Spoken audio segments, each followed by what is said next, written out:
Hello friends. आज मैं आपके सामने आता हूं। अभी एक हाल ही में साउथ इंडिया की फिल्म रिलीज हुई, नाम है कंतारा। आपने शायद देखी होगी, नहीं देखी होगी तो ये अभी नेटफ्लिक्स में और शायद यूट्यूब में भी आई हुई है।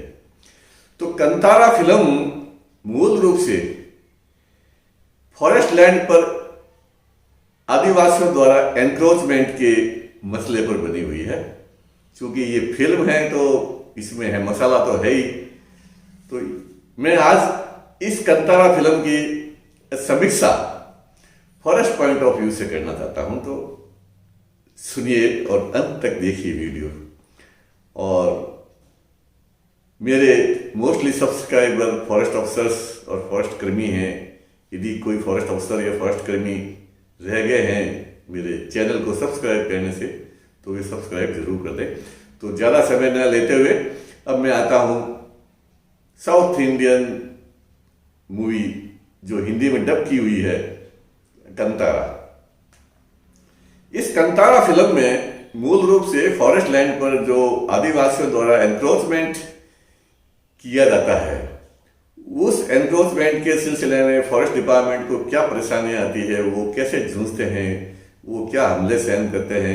मेरी नज़र से तो मैंने ये फिल्म यही देखी है। फिल्म की जो कहानी वहां से शुरू होती है, आज़ादी से पहले एक रियासत के राजा जिनको शांति नहीं मिलती है और वे शांति प्राप्त करने के लिए जंगल में जाते हैं। वहां जंगल में एक आदिवासियों के देवता का पत्थर मिलता है। पत्थर की पूजा करते हैं आदिवासी। उस पत्थर के देवता के दर्शन करके वो राजा अभिभूत हो जाते हैं और उसके दिमाग में शांति आती है। तो वे आदिवासियों से कहते हैं कि इस देवता को मुझे अपने राज्य में ले जाने दो। तो उसमें एक आदिवासी को वो पत्थर के देवता अंग में आते हैं और कहते हैं कि तुम मुझे ले जाओगे तो बदले में क्या दोगे। तो राजा ने कहा आप मांगिए क्या चाहते हो। तो उस आदिवासी ने के शरीर में जो घट में वो देवता आए होते, वे कहते हैं कि जहां तक मेरी आवाज जाती है वहां तक की जमीन आदिवासियों को दे दी जाए। तो राजा मंजूर कर लेता है और वो पत्थर के देवता को अपने घर ले आता है। राजा का राज्य बड़ा शांतिपूर्वक और उसके मन में शांति और आनंद पूर्वक उसका राज्य होता है। फिर रियासतों का विलय हुआ भारत में और उन राजवंशों के जो वंशज थे वो कई अन्य व्यापार में लग गए।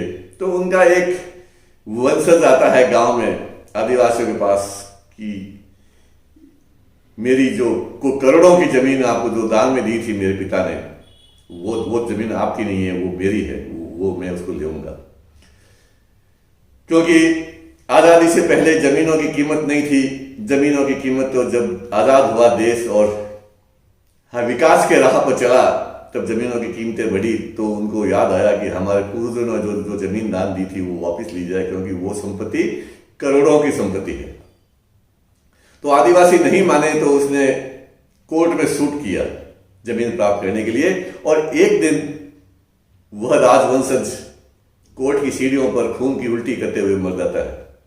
फिर इसके बाद उसका अगले पीढ़ी का वंशज आता है और वह आजाद भारत का नेता बन जाता है। तो जहां सब आता है नेता, तो वहां हम सब जानते हैं कि नेता में क्या गुण होते हैं। डिप्लोमेसी, पीठ पीछे छुरा भोंकना, मुंह पे मीठा बोलना, लोगों को अपना बनाना और गुंडों की टीम पालना ताकि वे उसके कहे अनुसार काम करते रहे और वे गुंडों को दारू पिलाना, ऐश करवाना, ये काम करते थे। तो वो नेताजी भी आदिवासियों के नेता बन गए, आदिवासियों के मन को जीता। तो आदिवासियों ने जंगलों में अतिक्रमण करके अपना कब्जा कर लिया और वे वहां अपने मकान बनाने के लिए रहने लगे। लोगों को रहने के लिए घर तो चाहिए ही। अब साहब शुरू होती है फिल्म में कि फॉरेस्ट डिपार्टमेंट अपनी वन भूमि को रिजर्व फॉरेस्ट घोषित करना चाहता है और रिजर्व फॉरेस्ट घोषित करने के लिए सर्वे किया जाता है। इस फिल्म में फॉरेस्ट डिपार्टमेंट के डिप्टी रेंजर के पद की बड़ी महत्वपूर्ण भूमिका है। डिप्टी रेंजर का पद जो रेंज को धारण कर रहा है, क्योंकि रेंजर है वो किसी मामले में सस्पेंड हो जाता है, तब डिप्टी रेंजर को रेंज का चार्ज मिल जाता है, तो वो रेंज ज्वाइन करता है। और वो एक सख्त मिजाज का और अनुशासन वाला आदमी होता है डिप्टी रेंजर। उसका डीएफओ जैसे हाई लिबरल होते हैं हमारे अफसर, क्या है भाई, जनता को अपने भरोसे में लो, जनता बहुत खतरनाक है यहाँ की, यहाँ ढंग से जाओ, एग्रेसिव मत हो, इस तरह की वो बातें करता है। इतना सा रोल है डीएफओ का। जबकि इससे पहले एक फिल्म आई थी शेरनी, उसके अंदर डीएफओ का भूमिका का मुख्य रोल था। अब वो जब फॉरेस्ट डिपार्टमेंट अपने रिजर्व फॉरेस्ट घोषित करने के लिए सर्वे करते हैं तो आदिवासियों के मकान उसके अंदर आते हैं, और उन आदिवासियों में एक युवा होता है जो उस नेता की गैंग का मुखिया होता है। उस नेता ने अपने कई गुंडे पाल रखे होते हैं, उनको वो दारू पिलाता है, बार बार दारू पिलाता है, घर बुलाता है, तो उनको दारू चाहिए बेरोजगारों को, और वे जंगल में जाकर के शिकार करते हैं। तो वो जो गुंडों की गैंग का मुखिया है वो इस फिल्म का हीरो है। मुझे इस फिल्म में वो हीरो कम लगा और खलनायक ज्यादा लगा आखिरी सीन के कुछ समय पहले तक। तो वो हीरो मास है जी, दारू पीते हैं, बार बार लड़ाई झगड़ा करते हैं, अपने साथियों को लेकर के जंगल में जाते हैं, शिकार करते हैं, मांस खाते हैं। और इसी बीच उस गांव की एक लड़की फॉरेस्ट गार्ड की ट्रेनिंग करके आती है, तो वो उसको पोस्टिंग के लिए उसी नेताजी के पास वो जाती है, और है नेताजी ये इनके प्रकार उसी रेंज में उसका पद स्थापित कर देते हैं। अब वो जो हीरो है ना, वो फॉरेस्ट गार्ड के पीछे, जो महिला फॉरेस्ट गार्ड है उसके पीछे लग जाता है, उसकी कमर में चिकोटी काटता है, इस तरह से अभद्र व्यवहार करता है, और धीरे धीरे वो फॉरेस्ट गार्ड इस फिल्म की हीरोइन हो जाती है, और उस गुंडों की गैंग के मुखिया के साथ में बिना विवाह के शारीरिक संबंध भी बना लेती है। इस तरह से इस फिल्म में एक महिला फॉरेस्ट गार्ड का जो मर्यादा है, जो गौरव है, वो गिराया है, अच्छा नहीं किया है। हमारे डिपार्टमेंट में महिला फॉरेस्ट गार्ड बहुत अच्छा काम करती है, लेकिन इस फिल्म में महिला फॉरेस्ट गार्ड का जो किरदार एक हीरोइन का बनाया है, लेकिन एज ए फॉरेस्ट गार्ड उसकी गरिमा अच्छी नहीं बताई गई है।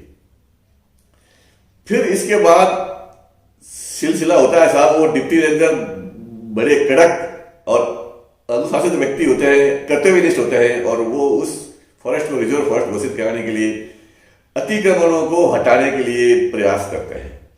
तो जैसा कि होता है कि ऐसे मामलों में जहां अतिक्रमण होते हैं वहां गांव वाले सामने आ जाते हैं, जो अतिक्रमी होते हैं वो सामने आ जाते हैं, और जो उनके नेता होते हैं गांव के, चाहे एमएलए हो, चाहे सरपंच हो, चाहे किसी भी स्तर का नेता हो, वो गांव वालों को लीड करते हैं और फॉरेस्ट डिपार्टमेंट को एक हाय दुश्मन की तरह ट्रीट करते हैं। और जो कर्तव्यनिष्ठ फॉरेस्ट अफसर होता है उसको कई प्रकार की धमकियां मिलती है। ऐसा होता है हमारे जीवन में भी। मेरे भी 40 साल की फॉरेस्ट डिपार्टमेंट की सेवा काल में इस तरह के मंजर मैंने खूब देखे हैं और खूब झेले हैं।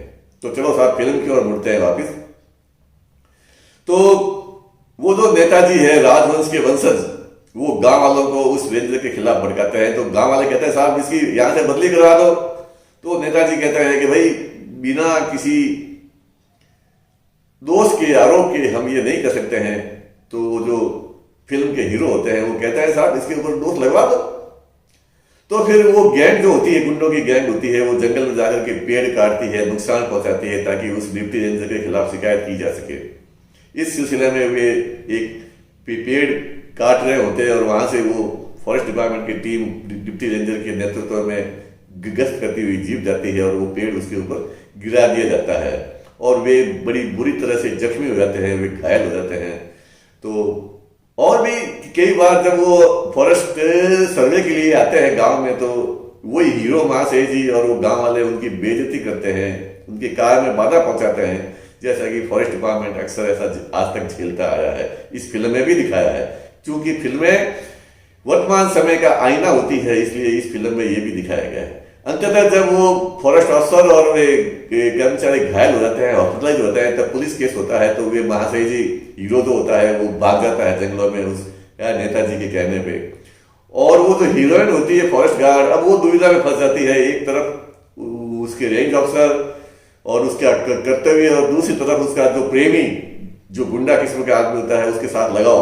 तो वो जंगल में जाती है, उनसे मिलते भी है, इधर ये भी काम करती है। तो उसकी ये एक लोकल फॉरेस्ट गार्ड की एक दुविधा भी बताई गई है कि जो जिस गांव में रहता है और उस गांव के लोगों के खिलाफ चले है या उनके पक्ष में चले, ये दुविधा भी हमारे फॉरेस्ट गार्ड लोग अक्सर झेलते हैं, क्योंकि वे लोकल होते हैं।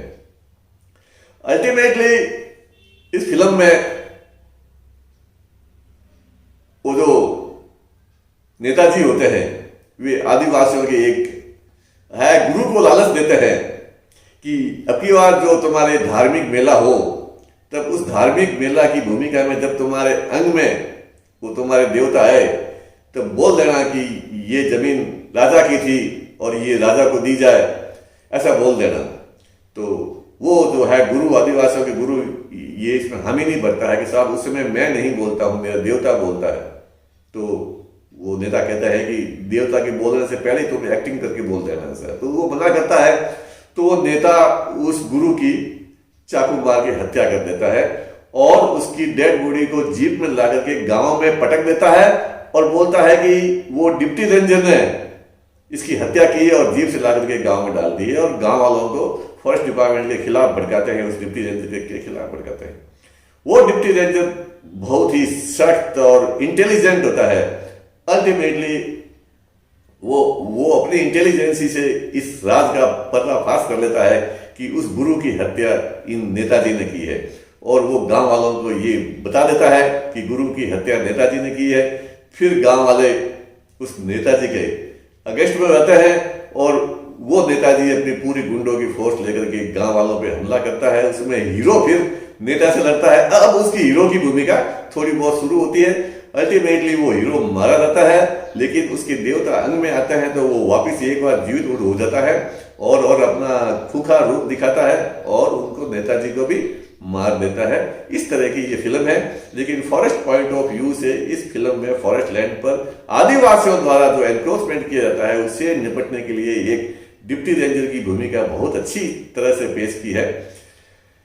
अब जितनी भी फिल्में आज तक आई है, उस फिल्मों का सार यही है कि वनों के जो दुश्मन होते हैं वो नेता होते हैं, या जो नेताओं के चंगल में फंसे हुए बड़े वन अधिकारी होते हैं, वे अपने कर्मचारियों को परेशान करते हैं, अपने ऑफिसर्स को परेशान करते हैं, क्योंकि उन बड़े अधिकारियों को अपनी मलाईदार पोस्टिंग चाहिए जो नेता देते हैं, और उनके टाइम टू टाइम प्रमोशंस, उनकी वैकेंसी क्रिएशन, उनके पोस्टें बढ़ाना, ये काम नेताजी करते हैं। तो ये काम करवाने के लिए वो बड़े उच्च अधिकारी के लोग होते हैं, वो नेताओं के चंगुल में फंस करके अपने ही कर्मचारियों को परेशान करते हैं। सबसे पहले जो फिल्म आई थी कर्तव्य, जब मैं फॉरेस्ट रेंज ऑफिसर की ट्रेनिंग में था, उसमें हीरो धर्मेंद्र था।